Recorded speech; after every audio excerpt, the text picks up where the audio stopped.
Thank you so much for having me here to talk about our Train the Trainer program, VIRT2UE. I'm the last session of the day, so I hope to wake you up with our bright yellow slides. So I'm going to tell you what VIRT2UE is. I'm going to give you quite a detailed description of the program. I'll talk about our rollout across Europe, and I'll give you a sneak peek of some of the first evaluations. So what is VIRT2UE? So VIRT2UE is a Train the Trainer program that gives trainees the knowledge and skills to conduct a research integrity course from a VIRT2UE ethics perspective. Trainers are taught how to foster reflection on virtues needed to make a good researcher, how to promote understanding of the European Code of Conduct for Research Integrity, which we take as our guiding document. And the program has an aspirational approach. So it focuses on what it means to be a good and indeed a virtuous researcher. So it doesn't, apart from the European Code of Conduct and the principles and practices within it, it doesn't really focus on rules and compliance. The focus is on promoting reflection on personal attitudes and behaviours. So theoretically and didactically, there are three core approaches or concepts. The VIRT2UE ethics approach, so our trainees are taught to understand the importance of virtues and how to develop them in practice. Learning by doing, our trainees experience the program first as participants and then practice the role of trainer and reflect on the skills needed to use the materials in their own teaching.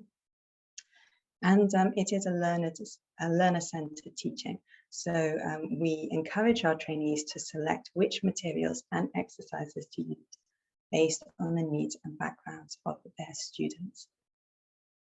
So why a VIRT2UE ethics approach? Why specifically VIRT2UE ethics when there are limitations of taking a VIRT2UE ethics approach? Maybe I'll address those first. A focus on VIRT2UE ethics might be perceived as putting all of the responsibility for research culture and conduct on researchers, rather than addressing pressures and perverse incentives inherent in research. But we would argue that it is important, obviously, to address the institutional and the systemic issues, but we shouldn't fail to realise that dilemmas encountered in research are sometimes moral dilemmas, moral problems, and we do need to equip researchers with the knowledge and the tools of how to deal with these. So, a VIRT2UE ethics approach is appropriate for professional ethics because it relates virtuous behaviour to good professional functioning. Focusing on compliance but neglecting researchers' moral and value development fails to equip them with the complexities and dilemmas of real-life research. And VIRT2UE ethics training develops researchers' moral sensitivity and provides them with tools to reflect on principles and virtues of a good researcher. So what does this VIRT2UE ethics approach look like? Well, for us, it looks like a toolbox rather than a very rigid course that can't be adapted. We have a blended learning approach. We provide our trainees with online e-learning modules and teach them how to facilitate participatory exercises. And they're free to use these materials and adapt them in their own teaching practice. And this is kind of the flow of the program.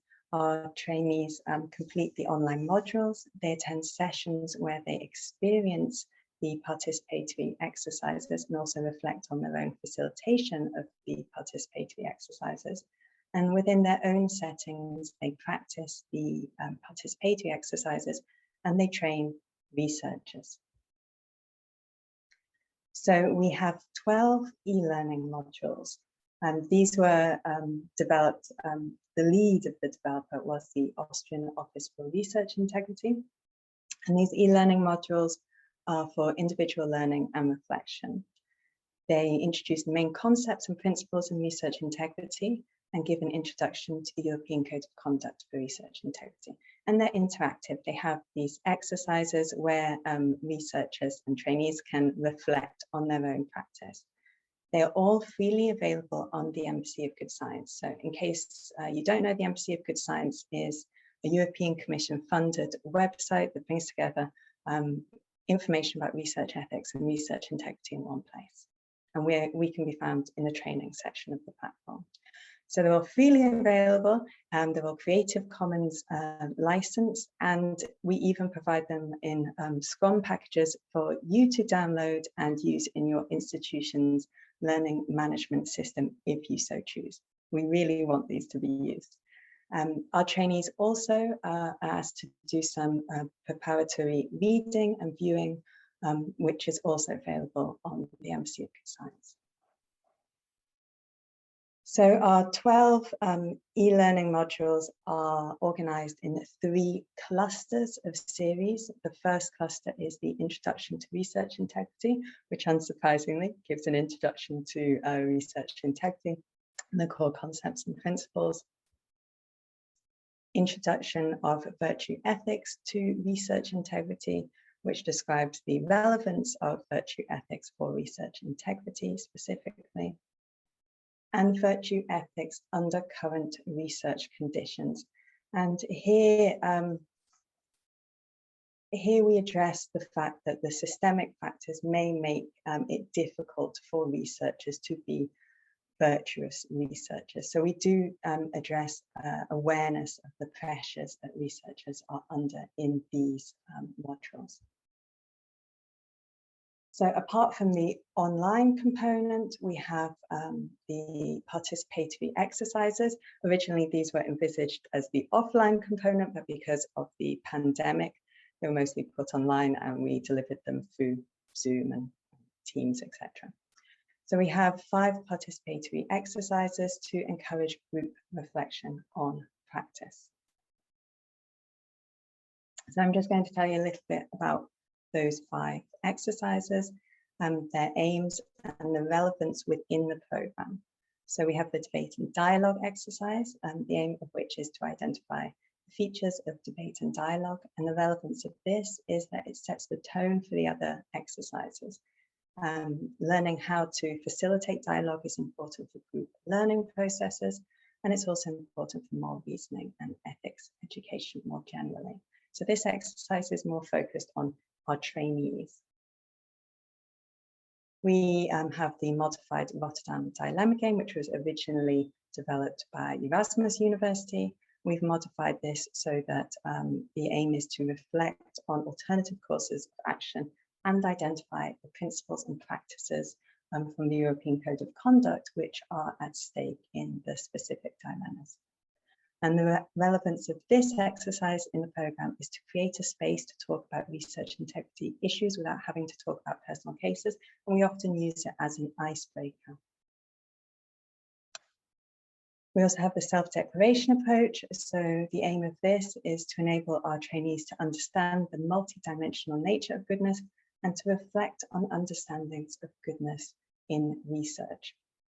So the relevance of this exercise is that virtue ethics links virtuous behaviour to good professional functioning, and this exercise sensitizes participants about what it means to do good research and to be a good researcher. Does it mean to be a successful researcher? Does it mean to produce impact, etc.? And we have the exercise middle position, the aim of which is to foster sensitivity for scientific virtues and acknowledge the ambiguity of virtues for guiding action.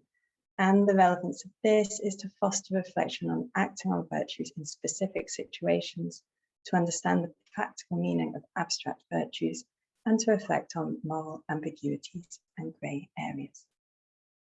And finally, we have virtues and norms, and the aim of this is to enable our trainees to identify virtues that would guide actions in real research integrity dilemmas and to describe the course of action that would follow from that virtue. And the relevance of this is to facilitate reflection on personal cases and to learn through dialogue by sharing personal perspectives.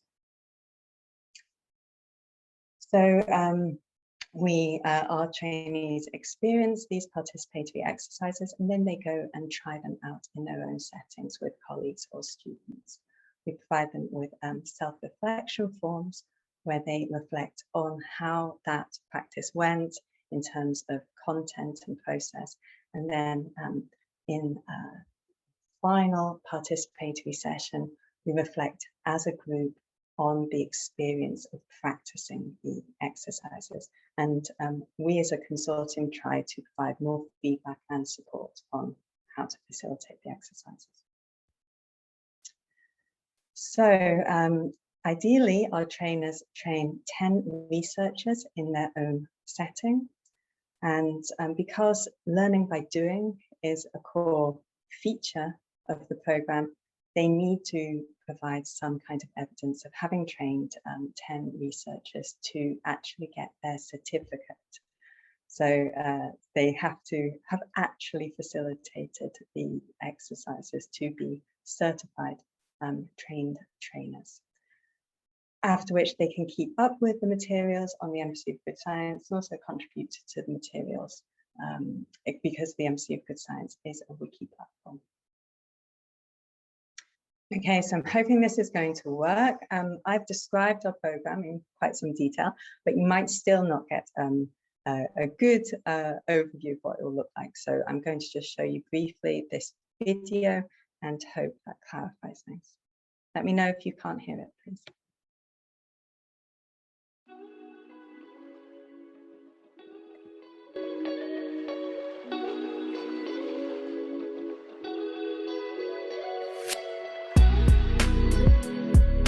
In the VIRT2UE Train-the-Trainer Programme, you learn what it means to be a good and virtuous researcher. And you get tools to teach others how to reflect on dilemmas in research.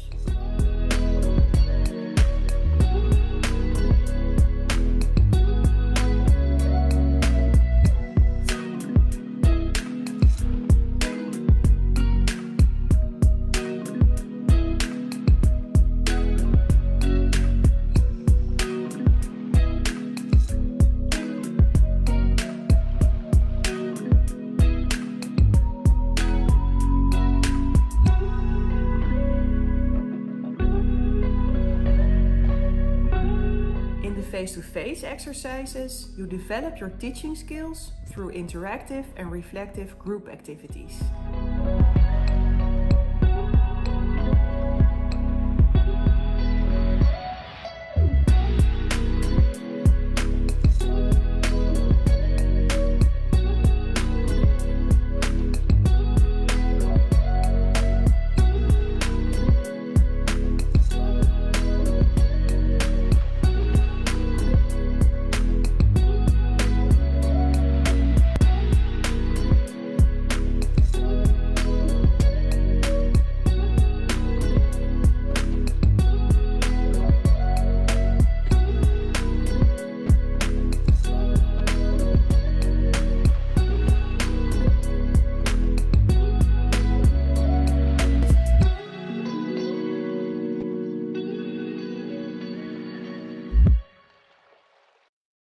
Okay, so I hope that gave you a better image of what the training looks like.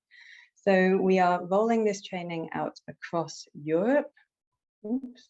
We have over 300 participants in 30 countries who have undertaken the Train-the-Trainer Programme. And at the moment, they are training their own researchers in their own settings to receive the certificate. We're printing certificates now. Here's the first batch. It is a 60-hour course, so we ask quite a lot of our trainees, but then it also has some weight in their own institutions as well. And I'm going to give you a sneak peek of some of the first evaluations. So we sent out 2 questionnaires on the online modules and the participatory exercises, so separately. These questionnaires included mostly satisfaction items and process evaluation items.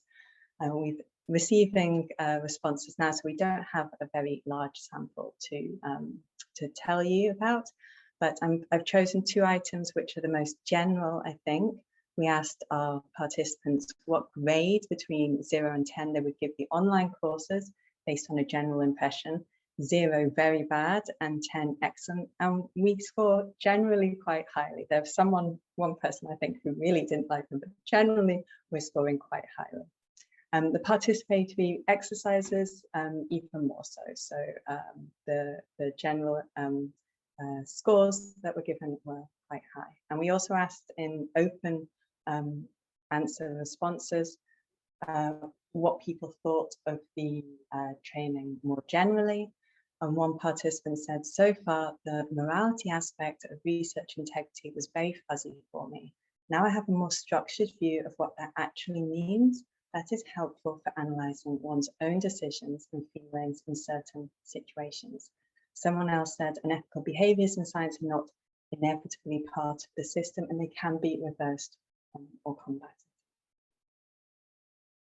Okay, so I would like to thank you all for listening. I would like to thank the partners and the participants of the consortium whose work I'm representing here. And of course, I would like to thank the European Commission for very generously funding us.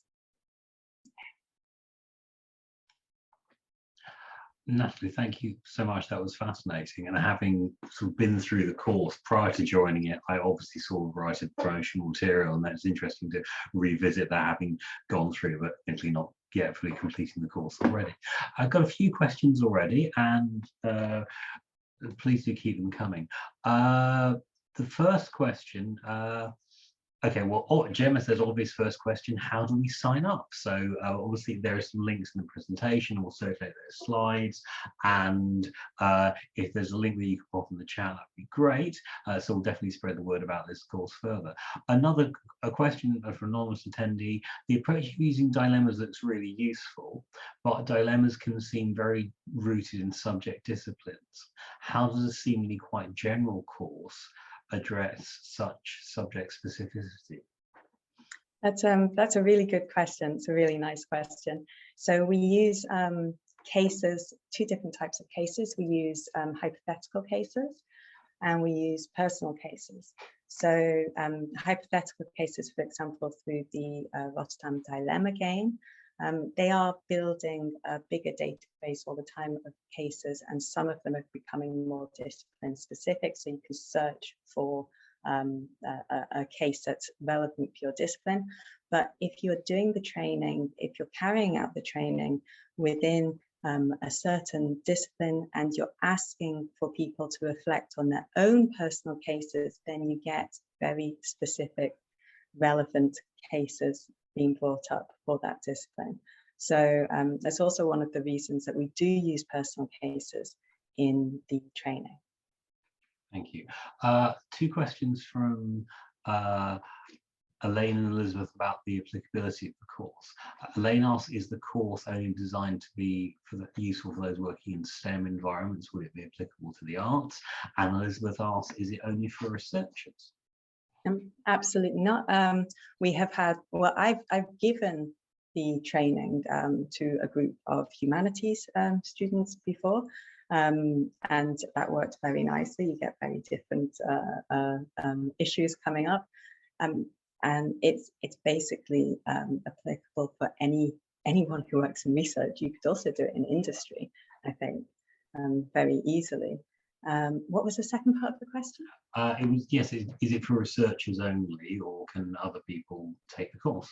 So interestingly, because we've rolled it out across Europe, we're seeing different people signing up in different countries.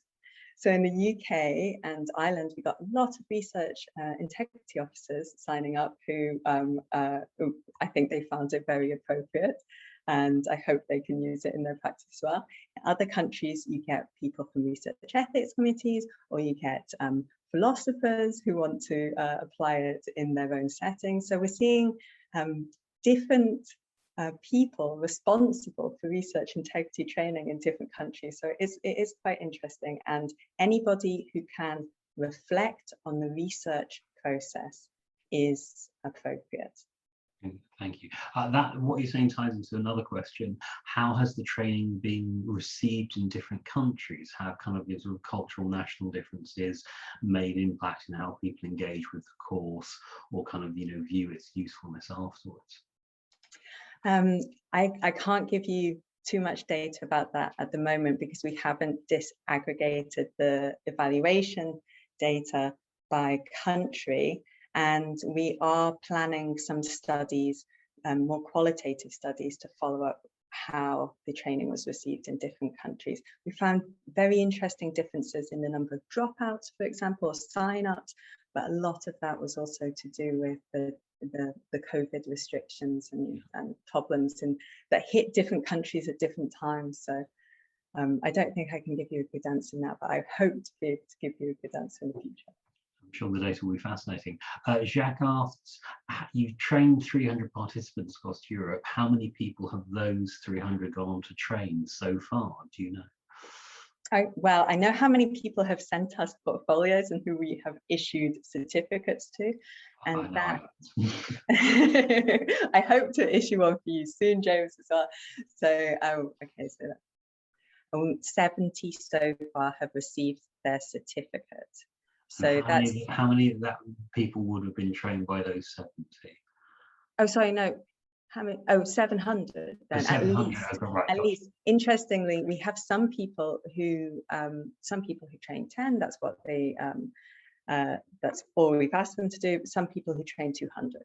Wow. So I think of the researchers who have been trained by our trainers, we have at least 1,500 from those who've received their certificates so far. That's brilliant.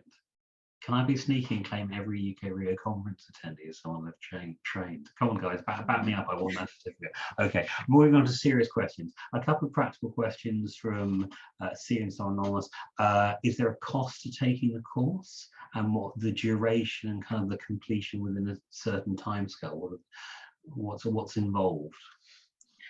So I showed you first of all, the cost. It's completely free. It's free because it's European Commission funded. So it's already been paid for by the European taxpayer. So you have paid for it, and we are delivering it completely for free.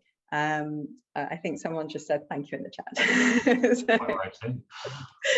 So we deliver it for free. The schedules differ a little bit depending on the country in which it's been delivered. We have done very, very intensive courses of 2 days and then a month in between to practice, and then a 1-day final participatory session. But because it's online, most of us have adapted it. So we deliver it in 4 or 5 smaller sessions with breaks in between. Because online it's very difficult to do participatory sessions, and people get tired over Zoom. So we adapted it, and also the different country trainers have adapted it in different ways. So the content's the same, the sort of theory is the same, but interestingly it has been adapted and developed a little bit differently in different countries. A follow-up question about accessibility, of course. If you're from outside Europe, say from India, as the question is, can you access the training course, and can you do so in the same way? So we actually organised an international training, so that's not included in our numbers that I just presented. The international training was for outside of Europe, but actually we had quite a few UK participants as well. And we had half of our participants were from Africa, and some were from the States, Canada. We didn't have anyone from Asia, actually, but Africa and North America were represented. We will be doing a session at the World Conference for Research Integrity as well. Brilliant. And what else? I think that's about it. I think we've done quite a good job with the international. I think it's just hit 4 o'clock, so I think we've got time for 2 more questions for the conference. Kate asks, how do you advise colleagues who are interested in using training approaches such as yours, but who ground their training activities in other ethical approaches, i.e. they're not really into using virtue ethics as a teaching method? Can your sort of resources still be used, and your approaches still be used, do you think, if they're detached from virtue ethics? I think absolutely. I think that if you look at our materials, with the 12 e-learning modules, for example, we have 4 that focus on an introduction to research integrity. and they are small, bite-sized, 10-minute modules. You can incorporate them in different trainings. You can select which ones you want. You can discard the virtue ethics heavy ones if you want to. The participatory exercises, I don't think you need to, I don't think the researchers, for some of them, really feel the theoretical framework behind them. They're just going through a structured discussion, talking about their dilemmas, either personal or hypothetical. So I think that you can also use them as well. Yeah, I mean, from my perspective, I think that the toolkit of resources you provide are applicable to lots of different audiences and can be used in lots of different ways. And even the dilemmas, I think the Erasmus dilemma game is fantastic. I think even its authors would admit that some of it can seem a bit kind of STEM focused, but there are many dilemmas which are either directly applicable to all disciplines, or if you just change the descriptive language somewhat, again, they become incredibly applicable to any subject area. Okay, one final question. Nadia, who spoke earlier, was asking if you have any data on the sort of demographics and particularly the career stage of the people participating in the courses. Often people join training courses on a self-selecting basis. She notes, and her experience, I think many of us would agree, they tend to be ECRs rather than sort of middle late career. And obviously initiatives such as your own are value to people from all career stages. We didn't ask that for our survey, so we don't have data across the whole of Europe, or I don't have it. I can ask the different trainers, but just from the UK and Ireland trainings that I was the trainer for, I think it was more mid and senior participants, and we had some early stage career researchers as well participating. I think it was more the people who are responsible for research and technical training in institutions. Yeah. Yeah. Thank you so much.